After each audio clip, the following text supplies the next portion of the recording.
It is a vicious act of betrayal. Here's how it works. A bitter ex-boyfriend posts a risque shot of his former lover online, and in an instant, the deeply intimate becomes ruthlessly public. It's incredibly easy to do and shockingly common. So much so, it even has a name: revenge porn.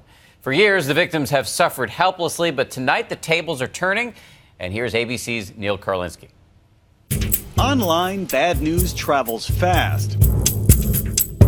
But when Kayla Laws found out that a topless picture of her was showing up against her will all over the internet, she was horrified. It's embarrassing to know that they've seen that photo of me, and they know what I look like now topless because of that site. Kayla says she was hacked, but what she didn't know at the time was that she was just another in a long, embarrassed line of women who'd fallen victim to something called revenge porn. Generally, when an ex-boyfriend sends in nude pictures of an old girlfriend just to humiliate her.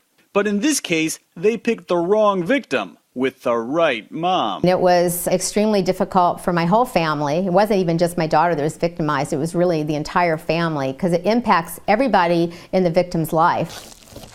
Charlotte Laws has been called the Erin Brockovich of revenge porn. Frustrated that no one seemed to be doing anything about this growing underground problem, she set out to track down more victims, and after 2 years of pushing lawmakers, get a law on the books in California to crack down. The amendment, it will cover 100% of victims. Anybody who distributes a nude or topless picture without the victim's consent, that would be illegal. Law enforcement has taken notice. Case in point, YouGotPosted.com, which critics claim specialized in revenge porn and was run by a 27-year-old San Diego man. Tonight, he's learning that revenge is a dish that's sometimes served in jail. He's facing a mountain of charges, 31 felony counts of conspiracy, identity theft, and extortion.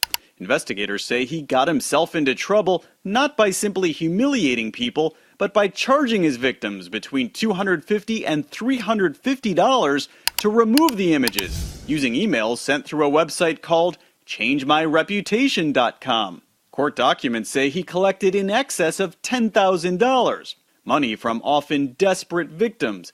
"Please help, I'm scared for my life," wrote a victim police list as Jane Doe number 6. Others have suffered the same humiliation from similar sites. I couldn't breathe, and then I started crying like uncontrollably because I felt really helpless. Holly Toops told Nightline earlier this year she had no idea who posted a dozen topless photos of her on a site called Texan.com. Knowing that someone could, with a click of a button, take whatever information they wanted from you and share it is really troubling. The world of revenge porn, something also known as involuntary porn, is a strange one, as we found out when we met the man many consider the godfather of revenge porn. Got my alcoholism taken care of for the rest of the week. Hunter Moore. He claims he's never hacked anyone. His former website, isanyoneup.com, was designed for humiliation on a scale only the internet can offer. It's public humiliation. Yeah, it is.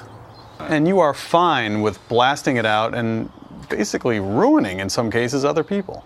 I mean, to me, I don't know these people, and it's kind of anonymous to me. I think the people submitting it are the ones who should be, feeling bad when they do click that submit button. But so you have no empathy. No, they're just people, they're characters and avatars and icons on a screen. Hunter actually boasted about the woman who came to his door looking for her own brand of revenge. I was walking out of my house one day, and out of nowhere, the girl I had posted, she stuck me in the shoulder with a Bic pen. And this is the scar I have left. They had to surgically remove it.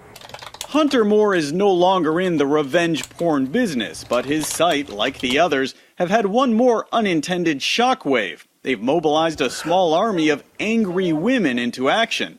Holly Toops has taken a page out of Charlotte Law's book and gone on to speak with lawmakers and work with victims. She believes the people who run the websites should share blame with their customers. They're just as guilty. They should be held accountable because they're logging on, they're putting their credit card in, they're paying to see us exploited. And Again, if there wasn't those disgusting people paying, then maybe there wouldn't be a website. But legislating revenge porn out of existence is no small task. Hunter Moore left his popular site not because he was threatened or sued, but because he was bought out by a man named James McGibney, who says he bought it to be the good guy, to shut it down as a sort of public service. But it also instantly gave him 2 million visitors for a new venture, which, by the way, is closely tied to another revenge-based website called Cheaterville. There's just a full day of just alleged cheaters. A website devoted to people posting about their spouses or partners cheating. Did you really shut it down for the public good, or because, it's a website with a huge built-in audience, and there you go. You're launching another site, you got a lot of eyeballs. Do you know what kind of base he had, the subscriber base he had? It's not the type of people I want in Louisville. The same laws that allow YouTube to host content uploaded by individuals also protect some revenge porn, putting the liability fully on the person who uploads it. It is incredibly difficult for victims to find any kind of remedy. It's really difficult to get any type of civil suits to be initiated against these perpetrators because that costs a lot of money, and it often does bring more publicity to the images themselves. And there are hundreds of sites, by one estimate nearly 900, catering to what some might call an uncomfortable amount of demand. When we last caught up with Hunter Moore, he still seemed to think using humiliation as a business model was a good idea.